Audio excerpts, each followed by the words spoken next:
In studio today, Ray Sanders. Were you ever the head honcho of the Lions Club? The big cheese, the top dog, the head enchilada, whatever. I don't know. If I'm the oldest one there now or not, I'm not sure. Dad maybe knows. Ray, I think I've seen Ray's name on the list of club presidents. Oh, okay. Oh, yeah. Back in the day. I was president. Yeah. Yeah. Wow. I betcha. That's awesome. You don't remember what year, I don't suppose. Oh, man. 70s, 80s, 90s, 2000s. It's before I joined, so it had to be before 1991. Yeah, Well, you it was in joined the in 80s. It was in the 80s, Okay, I believe, yeah. awesome.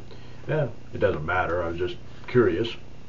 So you have been around for all 4 of the Super Bowls That's that correct. the Vikings were involved in. Every one of them. Every one of them lost. Every one of them lost, Gordy. I guess I'm a loser. I can't bring them to a victory. And I've been told, maybe by you, that the biggest attendance ever was during those years when the Vikings were in the big game. Is that true? 2007 and 8 is when we made our biggest profit.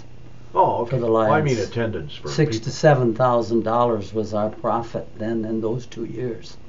We've never touched that since. And that's... And I think you're right, Gordy. The enthusiasm for the Vikings being in the game really brings people out because everybody's going to a party or getting ready to watch, and it's purple and gold and, you know, going to be great weather and, you know.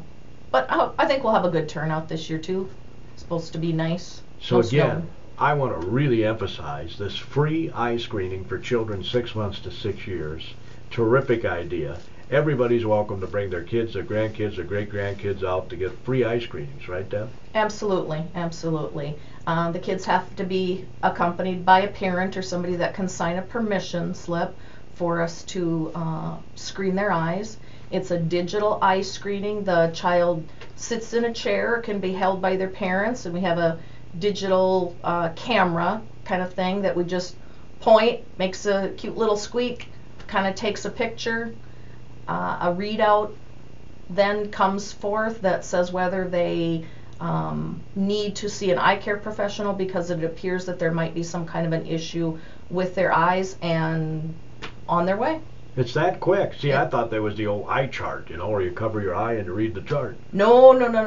All the child has to do is sit in the chair and smile or not smile, and you know, very Who's doing very this? easy. Who's doing this, Dan? We have several certified eye screeners in our club. There's a process that you have to go through to be certified to use the camera. Cool. And we have several people in our club that are certified, and so they'll be rotating, taking turns doing that, and then there'll be tasks for other people that are there to help with the paperwork and some of those kinds of things. So the Lions Club has one of these cameras, or we're borrowing one, or what? There are 3 cameras available in our Lions district here in southern Minnesota, so about 65 clubs share these 3 cameras, and one of the chairs of the program in our district, Lion Lori Klein, is a member of our club, and so we're working through her. Actually, we'll have 2 cameras there on Sunday.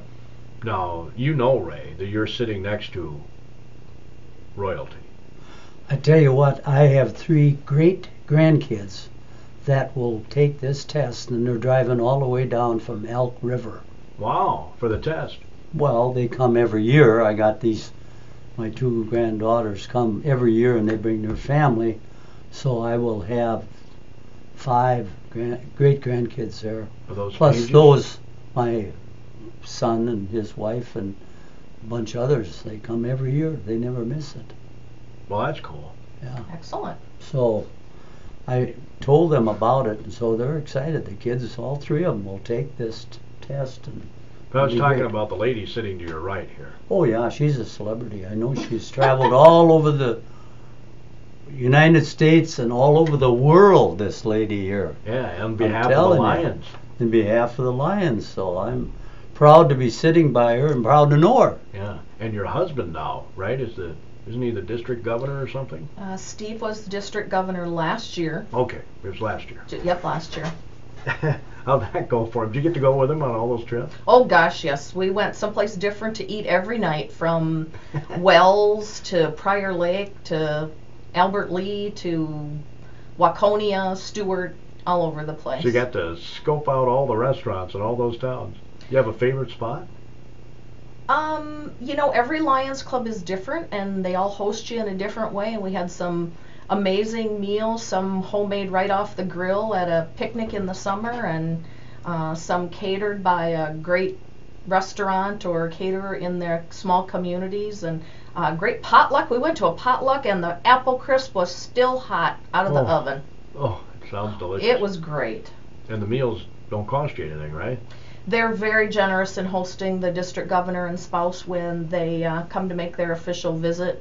So it was great. Steve really enjoyed being district governor last year because he was a centennial district governor. The Lions Club was chartered or started in 1917. So he was governor in 2016-17, so he was a centennial governor. So very special. Yeah, well, when you get one of those. That's right. Right? You only get one centennial. Yeah. That's pretty awesome. Yeah. That's very cool. Now, weren't you a governor at one time? I was district governor in 2003-2004. Isn't that something? In the same family. I know it. I know it. That's awesome. Dedication. And That see, is- Bill Harkins was a district governor, right? Yeah. I'm trying to think of we've got quite a tradition of district governors here in Faribault. Yep, Dick Graff was a district governor, if you remember him. And you know, maybe we'll even have a district governor from our club in the future. No, well, hopefully. Yeah. It's got quite the tradition to do that. Yeah, What absolutely. do you have to do to become the district governor? The couple of requirements that there are is you have to be a Lion in good standing, you have to have been president of your club, and there's another office or two on the district level that you need to have served in to qualify to be a district governor. All right. Again, Lions do so many great things. We'd be here next week if we talked about all the projects, but one of the things that I think is kind of cool is the dictionaries for third graders. I think that's awesome. Yes, and we've done that project so long now that the first kids we gave dictionaries to as third graders have graduated from high school. Isn't that awesome? Yeah, very cool. Very cool. Yeah, they're starting to have kids now too. Well, I wouldn't be surprised. It'll be fun when we get that first one where a kid says, my mom got a dictionary or my dad got a dictionary. Yeah. So it's a great, what an awesome great thing. project. Can you just highlight a couple of other projects that we do here locally? We have a number of things that we do. The Lions work on projects at the Academy for the Blind and the Academy for the Deaf. We also provide 2 scholarships a year to South Central College. We've just conducted an art project in the middle schools here in Faribault, where students are given the opportunity to draw or paint on the theme of peace theme. We also have made a donation to the Riverbed Nature Center, to the new building at the Senior Center, to the new, I don't know if it's so new anymore, but the athletic rooms at the senior high school a couple years ago. Just a myriad of things. Yeah, absolutely. Because I know we have is it still now 7 national sight-saving projects?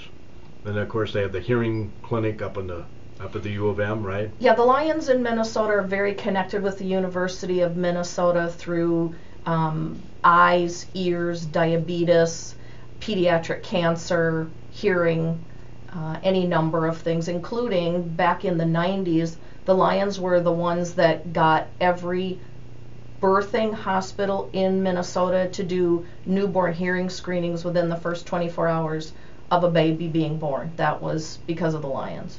Isn't that something? Now it's kind of a no-brainer, don't you think? It's an amazing thing. That was really a Bill Harkins project. He was very, very excited about that, and that was one of the things that he worked on. So it's pretty special to us. Yeah, for I'll that never reason forget too. Bill sitting in that very chair, tears literally rolling down his cheeks, talking about seeing the kids get eyeglasses down in Mexico or South America or somewhere like that. Yep, Mexico. Bill had a big heart and really was all about service from beginning to end. I think he's kind of a gruff, Bill was kind of a gruff guy, right?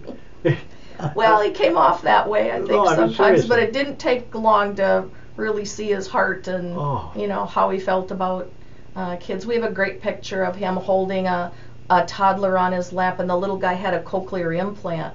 And the look on the little guy's face and Bill's face is just priceless. Yeah, that's when I decided to become a Lion. Yeah? Seeing Bill and seeing, this gruff guy, with tears rolling down his cheeks. Yeah. I mean, it really hit right in my heart, Ray. Yeah, I know it.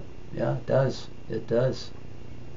It's in your blood, Gordy. It's the greatest organization in the world. The Lions Club. Yeah. The biggest and the greatest. I've seen the Lions insignia. We were talking before going on the air, and most of my international trips I've seen, Italy, I mean, you name it. Africa, we've seen the Lions, all those places. So where did you get to go, Dan? Worldwide. I was able to go to a couple of international conventions and meetings in Thailand, in Germany. We're hoping to go to Italy next year in 2019 for. You'll love the food. I know. Best place I've been for food, I'm telling you. Yeah, pretty fun. So. Japan too. Japan, yeah, good Japan. remembering, Ray. Yep, Yeah, Steve. Japan. Steve went in as district governor in Japan, so we went there. So, I think it'd be really fun to get to do something for Lions on every continent on the globe. Antarctica might be a little hard, but you never know. I went to one, Las Vegas. Yep, it's 106 degrees, and we had the parade and everything. And I remember Swanberg. He was with the faribault.youtube, Swanee, Yeah. and he had a little fan on his forehead blowing up there, and he walked in the parade. Wow. Wilberg was there too, and those are two of the guys that were one of the originals that worked hard on this Super Bowl breakfast. Yep, that started 52 years ago. Yeah, Ray the already- committee, the early committee was Mike Godfrey, Ray Brecky, Putz Burketsmeyer, John Meady, Bill Harkins, Red Shevlin, and Susie Clark Tenney. That was our big committee that started this and worked for many, many years, Gordy. Wow. Boy, I remember a lot of those folks being right here in studio. Oh yeah, Susie Clark Tenney. yeah. I think she's still alive somewhere. I'm not sure. Oh, yeah. Red Red Shevlin. Shevlin's still around. No?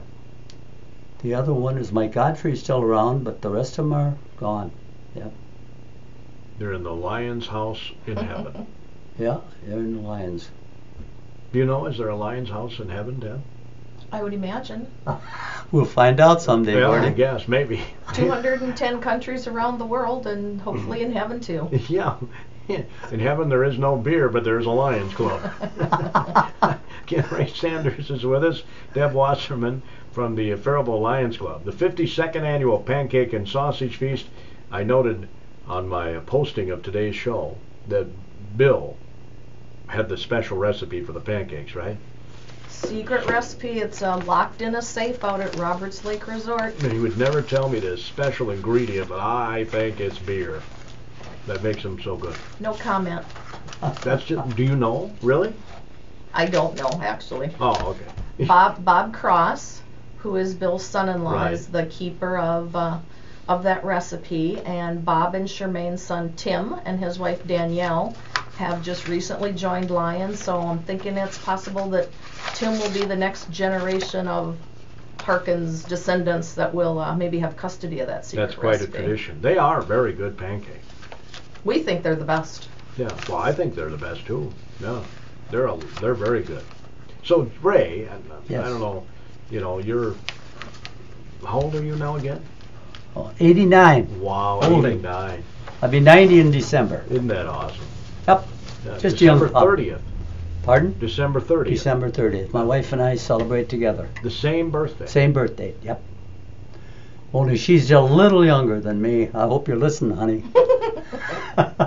By a few hours. Is that what you're saying? 5 years.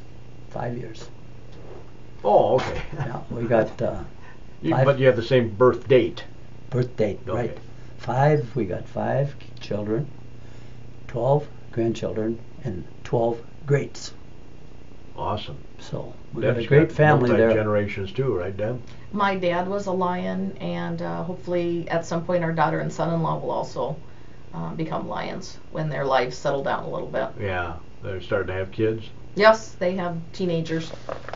Oh, so you'll be a great grandma here pretty soon too. I hope not. Another 10 years. There you go. Oh, that was pretty to the point, wasn't it? We got 2 more on the way too, Gordy. Wow. So I'll have a couple more that's coming this year. The Sanders clan just grows and grows. More to attend the pancake breakfast. That's right. Yeah, they come down. I We know got Hudson, Wisconsin. She'll be here with her family, and then Elk River with That's her not a hop, family. skip, and a jump either for either And, one of those places. So That's how good the pancakes are. I know we always see Waterville people, fellow Lions from Waterville, right? Come. Yep, Waterville, and there's a group, Ray, is it from oh jeepers, I'm trying. Randolph?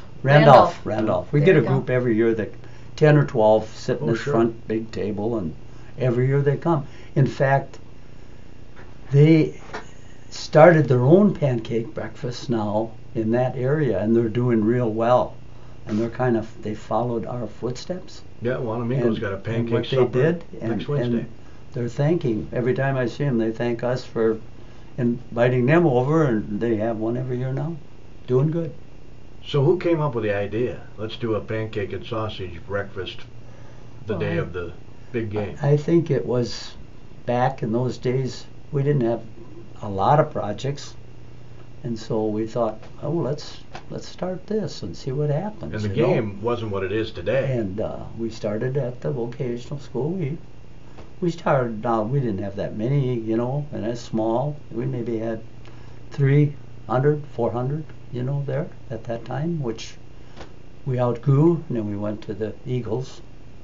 And so now we're going there, but we don't know for how long they'll be open, so we'll have to wait and see what happens. Yeah. Well, all you can do is what you can do. And we're so appreciative of businesses in Faribault and the whole community that support us, the Eagles, Fairway, Hy-Vee, several of the banks that sell tickets, banks that donate pancake or placemats and napkins to us. The Chamber of Commerce did a biz blast of our pancake breakfast, and you here at KDHL, and so many people around the community that help us make this happen. And let's not forget the Emeralds. The Emeralds have been so great to come and help us here over the last several years. Those young legs and those great smiles and their enthusiasm just really have added so much fun to our morning, and so we so appreciate their help. Yeah, I always thought it'd be cool to get them to do a little, you know, demonstration of what they do for us. Yeah, I A just want to routine. emphasize, Gordy, if you're looking for tickets too, Fairway Foods right at the counter, they've got tickets for sale, and Hy-Vee also. We've got signs out there, and they have a lot of tickets for sale. And The courtesy so counters. if you're in that area and you want tickets, you don't want to have to stand in line, stop at one of those two places, and they've got plenty of tickets. Yeah, and the ticket prices, correct me if I'm wrong, Deb, do not go up at the door. Correct. Buying your tickets ahead of time makes one less line to stand in when you get to the pancake breakfast. You can go right to the pancake breakfast line. And go right And to in the the last Yeah. few years, it hasn't been that bad, you know, where you're going to stand in line out to the door. No. No. The last few years, you Spaced come out in nicely. very quick, you know, maybe after the church is let out. Yep. All the churches are notified that this is on. It was in Trinity's last week. Nice big article on ours. And so you can come in and get fed right away, talk a little bit, enjoy your companionship, and then also with these news projects that we're going to have out there, it's awesome. Yeah, very steady crowd we've had. Tickets are $7 for adults, 12 and under eat for $4. It's all you can eat. Right? That's right. And they will bring pancakes and sausages around once you've gone through the line. Mhm. We don't make you get back in the line again. We have lions and emeralds that circulate around the dining room to bring you sausages and pancakes. And if you forget any of that information, you can check out the Daily News. They had a great article for us yesterday, and we'll have an ad in the paper. And the banks, State Bank also has it on their sign, so lots of reminders and information. KDHL's going to have some PSAs about it, so lots of good information. Yeah, we've got some ads here on KDHL and Power 96 that'll air over the next few days, reminding people about the Faribault Lions Club's 52nd annual pancake and sausage feast. Again, serving time is 7:30 in the morning till 12:30 in the afternoon, and I want to emphasize, bring your old eyeglasses and hearing aids, because those get reused. Here's Wade's got a something that picture. really was kind of nice this week. This lady called and said she's got an article of her son 50 years ago eating pancakes. He was 2.5 years old, Stan Passwell Jr. And this Carol Springmeyer called and wanted to know if you wanted to see the article and have it. I said, yeah, bring it down. So she brought it to me. But that's really nice to see that little 2.5-year-old, now he's in the 50s, Stan Passwell, but a nice little article. You want to hold that picture up to that camera right there? No, it's right there, right there. See? There we go. That's the picture of the 2.5-year-old eating pancakes 50 years ago. 50 years ago. So I time. thought that was kind of nice. That is neat. Made a special trip to deliver it to me too. Yeah. And we have people that come through the line and say, I've been at every breakfast, or I moved to Faribault 40 years ago and I haven't missed a breakfast. And then people that come to say, hey, I'm new to Faribault, this is my first breakfast or my second breakfast. And so it's great to have those longtime supporters and new folks in town that have heard about us and the breakfast and are coming out to enjoy the day, get to know some of their neighbors in town, and it's a great combination. Yeah. Gordy, if I could just add about the glasses too, if you do have used eyeglasses or hearing aids anytime during the year, all of the eye care providers in town have boxes that you can leave your glasses with them, and one of our members, John Cole, shepherds all those glasses, goes around and picks them up. We then sort them and get them to the next places. So it's not like the Pancake Breakfast is your only opportunity to donate your used eyeglasses. All right. Thanks for that note. Well, we've only got a few seconds left of the show. Ray, thanks. We'll see you next year at your 90th. Let's hope so. Oh. God be willing. Deb, thanks for coming in. Always appreciate Well, it. thank you, Gordy, for inviting us, because this is a special time of the year, and we look forward to it every year. It's the most wonderful time of the year. We're going to take a break here. No, we're going to go to ABC. You're in tune to KDHL Ham in Faribault, Minnesota. Sorry about that, folks. I couldn't resist.